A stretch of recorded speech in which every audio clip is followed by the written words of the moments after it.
Well, it's been a while for me to be back at Potawatomi Zoo. If you didn't happen to stop by the winter days, you missed out. Lots of great things happening here at the zoo, and we're ready to kick off spring. Oh my gosh, spring is, we're off to a great start right now. We got the new cafe lodge that opened up, and but we're actually standing at the Colobus Monkey because spring brings what? Babies. And we've had so many babies already being born, so it's been really exciting to get people back to the zoo to start seeing the babies and see all the new attractions that we have to offer. What are some of the new babies that have been born? Oh my gosh, so we have the little colobus that was born here. They're an African primate. I love these guys because they have this big furry coat, and people, you know what a colobus is when you see one. Yeah, and they have just a beautiful coat. They do. And that looks like they've been brushing it all day. Exactly. And then the baby, you saw how cute the baby is. It's got that white coat and everything. So people have been loving that. But then if you were a visitor not too long ago, you were lucky enough to see a baby takin being born actually on exhibit while we had public here. Oh my gosh, so, yeah, really? It Fantastic. was. So it was about noon one day, and we hear all this commotion, and our takin's giving birth. So we have this cute little takin running around the exhibit now. Takin. And some babies aren't out to the public right away. Some are born naturally out in their exhibits, and some are kind of behind the scenes. Yeah, so we always try to be careful before we announce a baby, because any baby, I mean, as you know, is pretty fragile. So we never know. We got to make sure mom's taking care of it. Is it healthy before we make a public announcement? But then sometimes Mother Nature takes its course, and we don't have a choice. There's a baby born. So, hello. Oh, there's a big male right there. He's that is. So, but then we have a lot of planned. I mean, we have a pregnant sloth. We had the baby last year, the baby sloth, so you can still see him in the learning center. So there's a lot. There's some potentials of a lot of animals giving birth this year. Potentials, I love that. And we still have a lot of endangered species here at the zoo. We do, and I think that's what's been so great about this renovation or this revitalization of the zoo is, for instance, opening this year the new Andean bear habitat. We're going to be getting a female. It'll be a few years before they can breed, but there's only 60 Andean bears in the United States in zoos. My gosh. So if we can start that breeding program, it's just pretty amazing to think right here in South Bend, Indiana, we could be breeding such a rare bear. And that's just one example of probably. And I think that's so important when you think of a zoo. There's so much more to conservation efforts. That's what I think. There's a misunderstanding because there's accredited zoos and then there's zoos all over the place.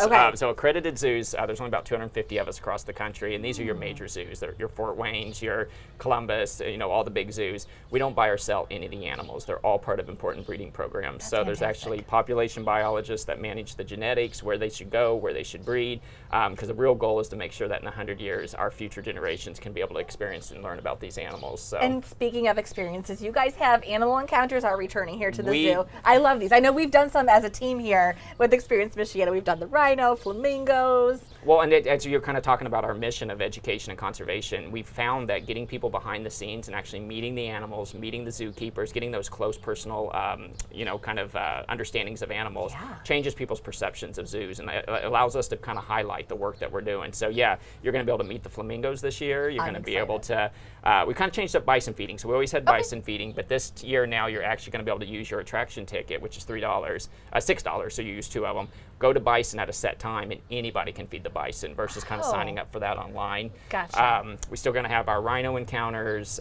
Still the otters too? Still the otters. Okay, good. I know everybody loves those. Okapi's another big one. We're going to be able to meet the okapis. Now, one of my fun facts that I love about the okapi is it's most related to the giraffe. That is true. Only living relative. Yep, one of my absolutely. favorite zoo fun facts. So, and that's kind of a rare one in zoos. You don't see that a lot, that you actually get to go back and meet the okapi. So, but all that's on our website. You can go on our website you and can get tickets if you need to sign up, or sign up, the group rate, all that kind of stuff. So. And I know the zoo does a lot of learning education, and that's something that you guys focus on as well too, especially with the kids getting ready to come out of school. Absolutely, yeah. We saw over 60,000 kids last year, and that's through camps, classes, outreach programs. So it's sleepovers. So if you just check our website, we have so many different opportunities this year. I mean, I think zoo camp's getting ready to I've already hear people excited about zoo camp. So I don't want to rush this year away, but people are already excited about what's to come. So how has everyone perceived all of the new revitalization here at the zoo? It's been humbling. It's so great when I hear that, I haven't been to the zoo in 10, 15 years. This isn't the zoo I remember as a kid.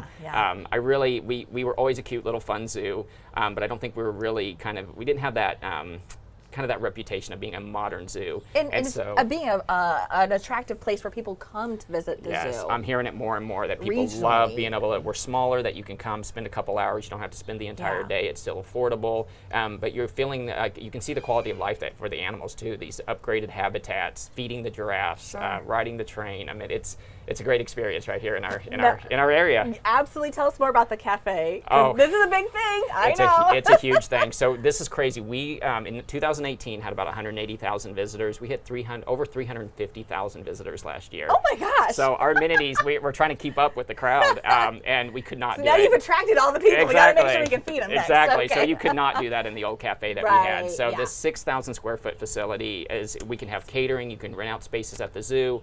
It's got a great menu. It can still concessions because we got people want to come. They want to get their food and they want to get going. Make a day of it. But get you out during the colder weather. You can get inside, set by a fireplace, and then the coolest part is you share your meal with a bear. So the bear actually comes into the restaurant.